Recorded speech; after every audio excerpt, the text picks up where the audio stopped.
কয়েকদিন আগে আপনারা দেখছেন কুমিল্লা রোডে গাড়ি অ্যাক্সিডেন্টে 13 জন লোক মারা গেল।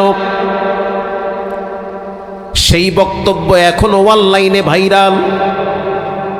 পুলিশ দাঁড়ায় দাঁড়ায় লাশ পাহারা দিচ্ছে, চোখের পানি ছেড়ে অঝর ধারায় কাঁদতেছে। সাংবাদিক প্রশ্ন করল, কেন কাঁদেন? আপনার কি আত্মীয় স্বজন মারা গেছে?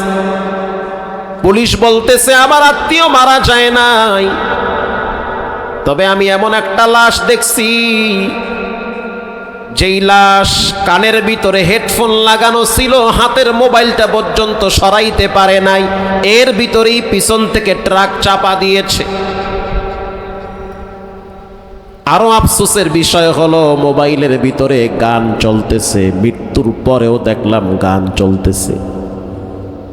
তাহলে এক হাতে মোবাইল, কানে হেডফোন লাগানো, ভাবতেও পারে নাই যে সকাল হওয়ার আগে তার জন্য পরকাল হয়ে যাবে। মানুষের মৃত্যু এত নিকটে, মানুষ একবার শ্বাস টান দেয়, দ্বিতীয়বার শ্বাস টানার সুযোগ নাও হতে পারে।